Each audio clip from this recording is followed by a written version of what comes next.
අයිබෝන් ළමයි.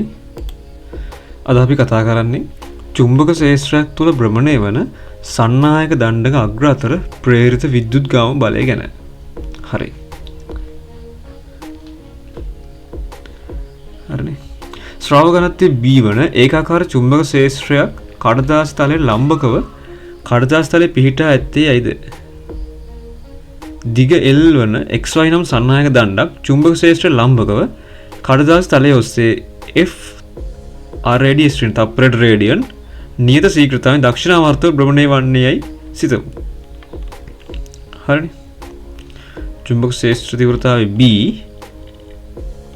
ශ්‍රාව ඝනත්වය xy සන්නායක දණ්ඩක් දිග L වෙනවා. එයා භ්‍රමණය වෙනවා තප්පරයට රේඩියන් F කියන සංඛ්‍යාතයෙන්.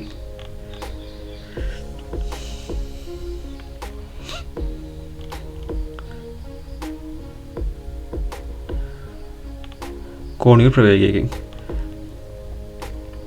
දණ්ඩ එක් වටයක් භ්‍රමණය වීමේදී දණ්ඩ මගින් පිළිසරණ වර්ගඵලය phi L වර්ග වෙනවා. අරය R වන වෘත්තයක වර්ගඵලය අපි දන්නවා phi R වර්ග. එහෙනම් අරය L නම් phi L වර්ග. තප්පරයකදී දණ්ඩ මගින් පිළිසරණ වර්ගඵලය A සමානයි phi L වර්ග F වෙනවා.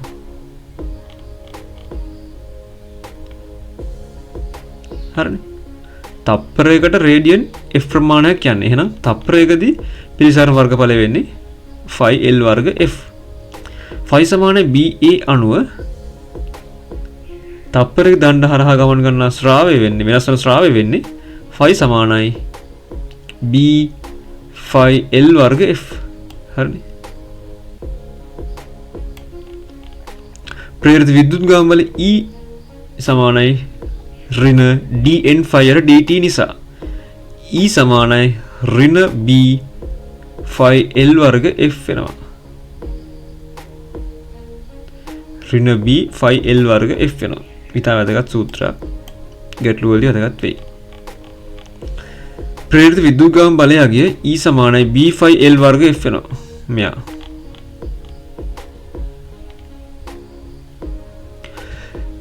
ශ්‍රාව ඝනත්වය B වන ඒකාකාර චුම්බක ක්ෂේත්‍රයක් ලම්බකව කේන්ද්‍රය වටා F ශීඝ්‍රතාවයෙන් භ්‍රමණය වන අරය L වූ සන්නායක තැටියකද කේන්ද්‍රය හා පරිධිය අතර හෝ පරිධිය හා කේන්ද්‍රය අතර ප්‍රේරිත විද්‍යුත්ගාම බලයගේද E සමානයි B phi L වර්ග F මගින් ලැබේ.